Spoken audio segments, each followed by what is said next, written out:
Hello friends, आज हम पढ़ेंगे डिवीज़न इनटू ग्रुप्स। यहाँ पर जो वर्ड है सब्जेक्ट में ग्रुप्स वर्ड आया। अभी तक जो हमने कॉम्बिनेशन में पढ़ा था वो हम सिर्फ एक ही ग्रुप बना रहे थे। जैसे कि हमारे पास मान लीजिए 10 चीज़ें दी गई हैं, उनमें से हमें कम से कम 3 सिलेक्ट करके एक ग्रुप बनाना था। लेकिन अब हम एक ग्रुप नहीं, एक की बजाय एक से ज़्यादा ग्रुप्स जो है यहाँ फॉर्म करेंगे। So let's start.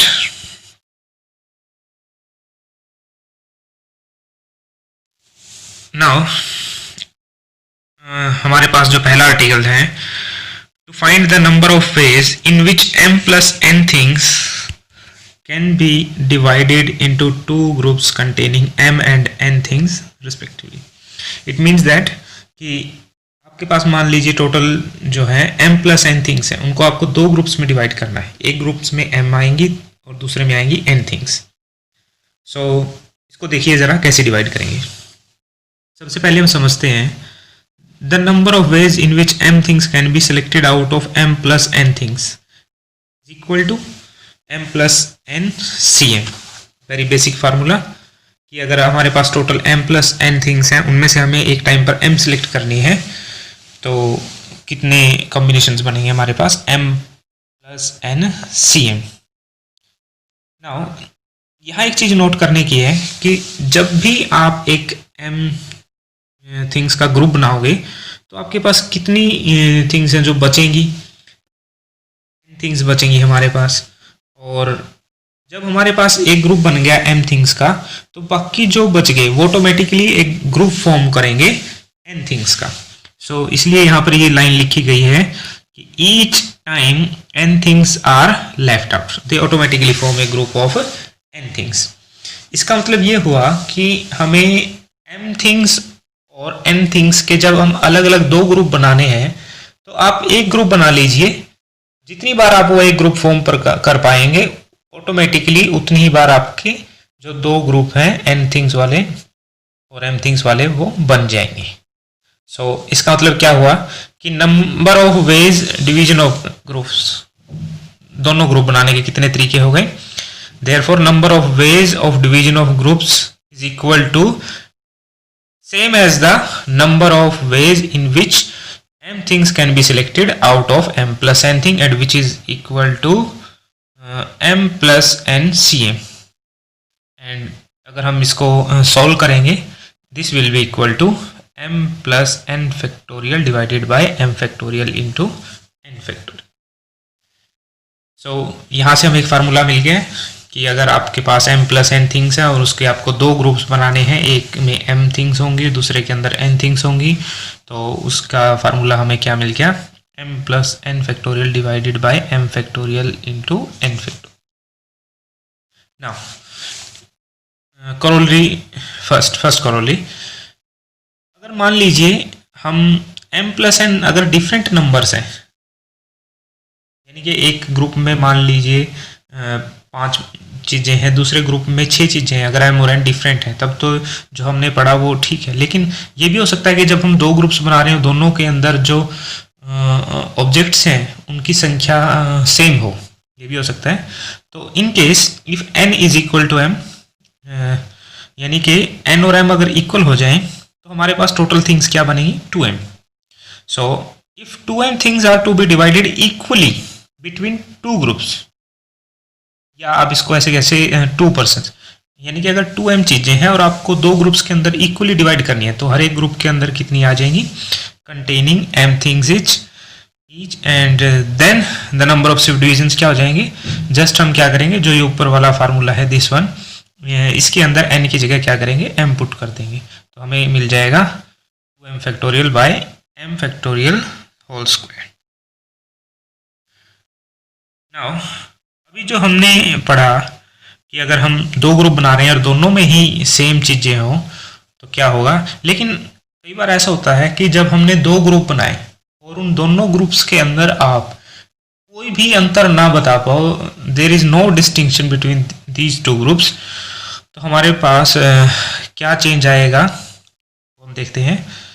If the two groups are equal and no distinction is possible, this is important, no distinction is possible between the groups, then the two groups can be interchanged without giving a new groups. इसका मतलब ये है कि हम जो हमारे दोनों group हैं उनको हम एक ही ग्रुप समझ सकते हैं, हम उनको दो ग्रुप ना कहकर बल्कि एक ही ग्रुप कहेंगे। तो इसका मतलब ये हुआ कि जो पीछे हमने डिवीजन की थी एग्जैक्टली हमारे पास कितने ग्रुप बचेंगे, जितने हमने पहले बनाए थे उनका just half. So therefore number of subdivisions in this case will be 2m factorial divided by 2 factorial. ये 2 factorial क्यों है? We are going to half of the numbers and into m factorial whole square. Similarly अगर मान लीजिए आपके पास m plus n plus p things हैं और इनको आपको डिवाइड करना है 3 ग्रुप्स के अंदर, जिसमें एक में m होंगी, दूसरे में n और तीसरे में होंगी p। यहाँ पर m, n लिखा हुआ है, तो संख्या क्या रहेगी हमारी इसमें? m plus n plus p factorial divided by m factorial n factorial into p factorial। Simple है बिल्कुल ही। अब 2 की जगह हमारे पास जो है कितने ग्रुप्स हो गए? 3 ग्रुप्स हो। There is a theorem related to this. Theorem says that to prove that the total number of ways in which a selection can be made out of p plus q plus r plus things, which p are all alike and of one kind, q are all alike and of second kind, r all alike and third kind, and so on. This is equal to p plus q, p plus 1 into q plus 1 into r plus 1 and whole of this minus 1. ये कहना चाहता है कि मान लीजिए आपके पास p things हैं जो एक तरह की हैं, q थिंग्स जो हैं वो एक तरह की हैं, जो r थिंग्स हैं वो एक तरह की हैं। हमें बताना है कि हम कितनी सिलेक्शन इनमें से फॉर्म कर सकते हैं, कितनी सिलेक्शन हम इसमें से फॉर्म कर सकते हैं। देखिए जब हम सिलेक्शन करेंगे तो हम अब यहाँ पर ये कंस्ट्रेंट्स नहीं है कि आपको एक ऑब्जेक्ट एट ए टाइम लेना है या 2 ऑब्जेक्ट एट ए टाइम लेना है। ये सभी पॉसिबल जितने भी ग्रुप्स बन सकते हैं ये उनके बारे में बात कर रहे हैं। So let us see the proof. सबसे पहले हमें समझना होगा कि मान लीजिए आपके पास p चीज़ें हैं, थिंग्स हैं, और उनको जब आप किसी सिलेक्शन में या किसी ग्रुप में इंक्लूड करते हो तो आप उनको किस तरह से कर सकते हो? उनको कर सकते हैं कि आप उनमें से p में से कोई एक चीज़ को उस ग्रुप में इंक्लूड करो, p में से इन्हीं 2 को इंक्लूड करो, या हो सकता है सारी की सारी p चीज़ें भी उस ग्रुप में आ जाए। यहाँ पर एक चीज़ और है कि हो सकता है कि उन p में से हम ना ही लें, बाकियों में से ले लें।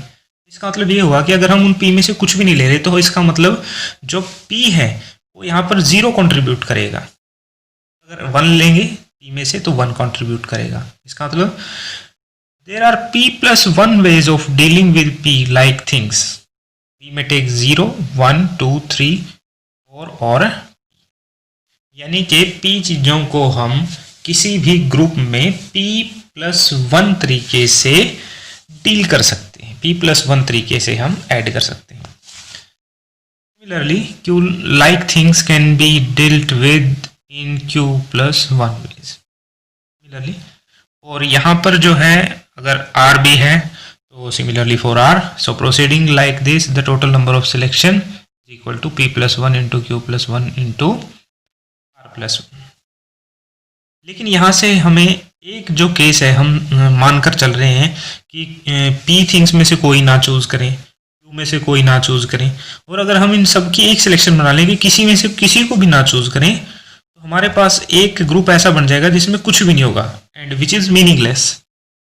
सो इसको हमें क्या करना पड़ेगा? रिजेक्ट करना पड़ेगा। So therefore but we have to reject the case in which none of things is taken.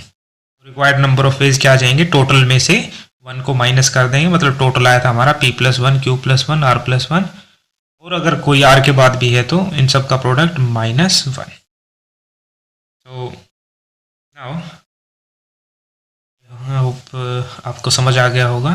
There is corollary for n groups each containing p similar things, number of selection will be p plus one raise to the power n minus. Very simple कि हर जैसे अभी theorem में आपके पास p चीज़ें थी, q थी, r थी, अगर इन सब की जगह q r की जगह p हो जाए और ये टोटल काउंटिंग में कितने हो जाए, n ग्रुप्स हो जाए, तो हम क्या करेंगे यहाँ पर रिक्वायर्ड नंबर ऑफ वेज जो थ्योरम का मेन आंसर है, यहाँ पर हम क्या करेंगे q की जगह भी p पुट कर देंगे, r की जगह भी p पुट कर देंगे और ये ऐसे कितने ग्रुप्स होंगे n, तो ये बन जाएगा यहाँ पे p plus one p plus one p plus one up to n times. So this will be p plus one raise to the power n minus one. Similarly अगर मान लीजिए आपके पास करोली नंबर सेकंड में for all n things different, जो पहले से ये सारी n चीजें डिफरेंट्स हैं। अब इसको समझिए हम कैसे कर सकते हैं। आपके पास जो है n थिंग्स हैं और सभी की सभी डिफरेंट। अब जो ऑब्जेक्ट है उसको हम कितने तरीके से डील कर सकते हैं, दो तरीके से। कैसे? या तो हम उस ऑब्जेक्ट को इंक्लूड करेंगे या हम उस ऑब्जेक्ट को इंक्लूड नहीं करेंगे। So there are only two ways to deal with a single object. एक ऑब्जेक्ट को डील करने के तरीके आ गए, वन प्लस वन मतलब टू, वन मतलब उसको लेंगे ग्रुप के अंदर या वन मतलब उसको ग्रुप के अंदर नहीं लेंगे, और टोटल कितनी हो गई है, n हो गई। Similarly for all the objects. So answer इसका क्या रहेगा, वन प्लस वन पहले ऑब्जेक्ट के लिए, आगे वन प्लस वन सेकेंड के लिए, और ऐसे ही कितनी बार आएगा ये n टाइम्स। और फिर bye fundamental principle of counting क्या कहेगा, इन सब का प्रोडक्ट करके, और इसमें से एक जो पॉसिबिलिटी है, ये बहुत समझने की चीज़ है जिसको हम सब्ट्रैक्ट कर रहे हैं। ये पॉसिबिलिटी क्या है कि अगर हम वो मानकर चल रहे हैं ना कि हम किसी को भी ना लें, उसको हमें सब्ट्रैक्ट करना पड़ेगा, क्योंकि अगर किसी को भी नहीं लेंगे तो कोई ग्रुप नहीं बन पाएगा, which is meaningless thing. So this will be two raise to the power n minus one. Now let's have a look at some examples. Example 1, how many ways can 11 distinct things be divided into two groups containing 5 and 6 things? Okay, so this is very easy.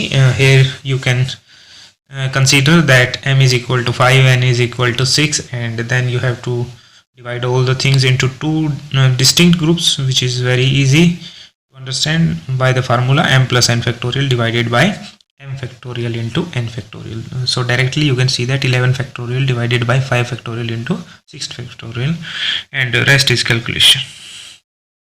Next, move to example number 2. How many ways 8 things can be divided into two groups of each? हमारे पास total 8 चीजें हैं, उनको 4 groups के अंदर कैसे divide कर सकते हैं, sorry not in 4 groups, into two groups of 4 each. ये solution, things are to be divided into two groups of 4 each. Therefore, no distinction is possible between the groups.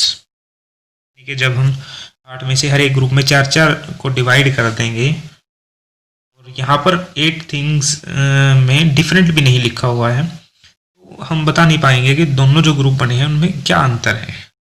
तो देयरफॉर नंबर ऑफ वेज क्या बन जाएंगे इसमें, जो हमने पढ़ा था formula, 2m factorial divided by 2 factorial into m factorial whole square, और यहाँ m की वैल्यू है वो क्या आ जाएगी, 4 आ जाएगी, क्योंकि 8 थिंग्स को हम 2 ग्रुप्स में बांटेंगे तो हर एक ग्रुप के अंदर 4-4 जो थिंग्स हैं वो आ जाएंगी। And then you can calculate this is equal to 35।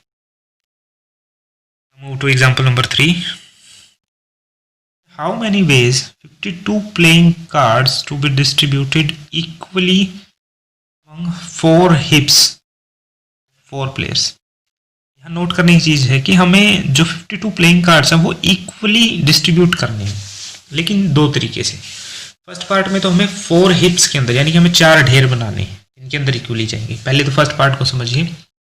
जब हम 4 ढेर बनाएंगे, इक्वली का मतलब है कि हर एक हिप्स के अंदर आपके पास 13 कार्ड्स आ जाएंगे, तभी तो टोटल 52 बनेंगे। तो here 52 cards are to be divided equally into 4 heaps of 13 cards each. Thus the 3 heaps are identical. मतलब जो आपके पास जो ये बनेंगे ये सारे क्या होंगे, आइडेंटिकल हो जाएंगे। ऑल द 3 की जगह यहाँ गलत लिखा हुआ, आई थिंक यहाँ 4 आएगा। All the 4 हिप्स will be identical, चारों आइडेंटिकल होंगे। और जब आइडेंटिकल होंगे तो जैसे हमने पढ़ा था कि factorial divided by factorial into M factorial का स्क्वायर, यानी कि जितने ग्रुप्स बनेंगे उतना ही यहाँ पर नंबर आ जाएगा। अब 2 की बजाय यहाँ आ जाएगा 4 फैक्टोरियल, और m की बजाय 13 आ गया, और कितने ग्रुप बने 4, तो ऊपर भी क्या आ जाएगा 4 आ जाएगा। This can be calculated easily. Next moving to the second part, अगर 4 प्लेयर्स हों, 4 प्लेयर्स को समझिए हमें कैसे करना है। यानी कि ये जो ये प्लेयर्स हैं, 4 प्लेयर्स हैं, हर एक प्लेयर के हिस्से में 13 कार्ड्स आएंगे, प्लेयर विल गेट 13। अब क्योंकि वो 4 प्लेयर्स जो है वो अलग अलग हमें दिख रहे हैं, चारों अलग अलग हैं, इसका मतलब हम उन चारों ग्रुप्स के अंदर जो है अंतर बता सकते हैं कि अंतर क्या है। So therefore these 52 cards are to be divided equally among 4 players, and thus the groups are distinct. This is important, groups will be distinct, and hence the number of ways will be 52 factorial divided by 13 factorial raised to the power 4. जितने भी group बनेंगे 4. Next, moving to the example number 4.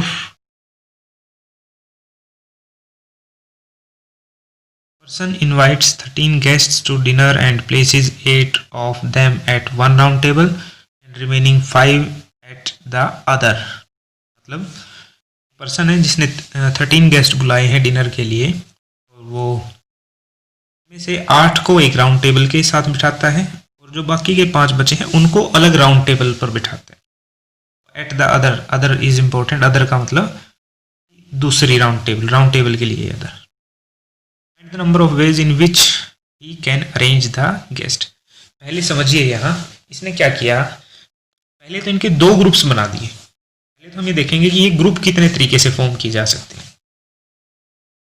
13 guests can be divided into 2 groups of 8 and 5 persons in, जो हमने सबसे पहले formula पढ़ा था, m plus n factorial divided by m factorial into n factorial, यानी कि इतने जो वेज हैं इससे आपके 2 ग्रुप बनाए जा सकते हैं। लेकिन आपको पता है कि जब हम पर्सन को राउंड टेबल के अकॉर्डिंग बिठाते हैं तो उनमें भी हम कितने तरीके से बिठा सकते हैं ये देखा जाएगा। So now 8 person can be arranged on a round table in 8 minus 1 factorial is equal to 7 factorial. जो पहली राउंड टेबल है उसके ऊपर हम कितने तरीके से बिठा सकते हैं उनको, 7 फैक्टोरियल वेज से। Similarly the remaining 5 person can be arranged on the other round table in 4 factorial ways, and then by fundamental principle of counting will say the total number of arrangement क्या होंगे इन सब का multiplication. So next some questions from exercise. I will try to give hints for question, you can solve them. If you have any doubt or query, then you can ask anytime in our WhatsApp group. First question is, in how many ways 9 distinct things can be divided into 2 groups containing 5 and 4 things? This is very easy question. By using the very first result which I have taught you in m plus n factorial divided by m factorial into n factorial. 7 distinct things are to be arranged in 3 groups of 2, 2 and 3 things. Effectively find the number of ways. Okay. यहाँ पर क्या करना है, 7 चीजें हैं और उनके 3 group बनाने हैं। जो 3 ग्रुप हमारे पास बनेंगे उसका फार्मूला हमारे पास है जो हमने पढ़ा था आज। दिस इज आपके पास था कि m plus n plus p factorial divided by m factorial into n factorial into p factorial, जो corollary नंबर 2 था आपकी आर्टिकल नंबर 1.16 का। यहाँ पर एक चीज़ नोट करने की है कि दो के आपके 2 ग्रुप बन गए, और ये जो 2 ग्रुप्स बनेंगे, these 2 groups have no difference, these are not distinguishable. So हमें क्या करना होगा, हमें जो भी नंबर ऑफ वेज आएंगे उनको 2 फैक्टोरियल से डिवाइड करना होगा। पहले तो नंबर ऑफ वेज देखिए कितने आएंगे, 7 factorial divided by 2 factorial into 2 factorial into 3 factorial. इस सब को हम डिवाइड कर देंगे 2 फैक्टोरियल से। बाकी कैलकुलेशन है, you can do it easily. Number 3, in how many ways 6 things can be divided to two groups of 3 each। 6 things जो हैं उनको हमें 2 ग्रुप्स में डिवाइड करना है, और हर एक के अंदर क्या हो, एक 3 आ जाएंगे। बिल्कुल इजी है हमारा, बिल्कुल एक सेम ऐसा एग्जांपल है ऐसा, तो आप वहाँ से कर सकते हैं इसको। Question number 4, in how many veg can 12 things be equally divided among 4 person. Among 4 person, ये 4 पर्सन जो है हमारे पास बिल्कुल उस एग्जाम्पल की तरह है जिसमें हमने 52 प्लेइंग कार्ड्स को डिस्ट्रीब्यूट किया था अमंग 4 प्लेयर्स। हमारे पास 52 की जगह क्या आ गई, 12 थिंग्स आ गई, 4 पर्सन्स आ गए, तो हर एक पर्सन को कितने कार्ड्स मिलेंगे, कार्ड्स मतलब थिंग्स, 3 चीजें हमें मिल जाएंगी। ऑल द 3 की जगह यहाँ गलत लिखा हुआ, आई थिंक यहाँ 4 आएगा। All the 4 हिप्स will be identical, चारों आइडेंटिकल होंगे, और जब आइडेंटिकल होंगे तो जैसे हमने पढ़ा था कि factorial divided by factorial into M factorial का स्क्वायर, यानी कि जितने ग्रुप्स बनेंगे उतना ही यहाँ पर नंबर आ जाएगा। अब 2 की बजाय यहाँ आ जाएगा 4 फैक्टोरियल, और m की बजाय 13 आ गया, और कितने ग्रुप बने 4, तो ऊपर देखिए आ जाएगा 4 आ जाएगा। This can be calculated easily. Next moving to the second part, अगर 4 प्लेयर्स हो, 4 प्लेयर्स को समझिए हमें कैसे करना है, यानी कि ये जो प्लेयर्स हैं 4 प्लेयर्स हैं, हर एक प्लेयर के हिस्से में 13 कार्ड्स आएंगे, प्लेयर विल गेट 13। अब क्योंकि 4 प्लेयर्स जो है वो अलग अलग हमें दिख रहे हैं, चारों अलग अलग है, इसका मतलब हम चारों ग्रुप्स के अंदर जो है अंतर बता सकते हैं कि अंतर क्या है। So therefore these 52 cards are to be divided equally among 4 players, and thus the groups are distinct. This is important, groups will be distinct, and hence the number of ways will be 52 factorial divided by 13 factorial raised to the power 4. जितने भी group बनेंगे 4। Next moving to the example number 4.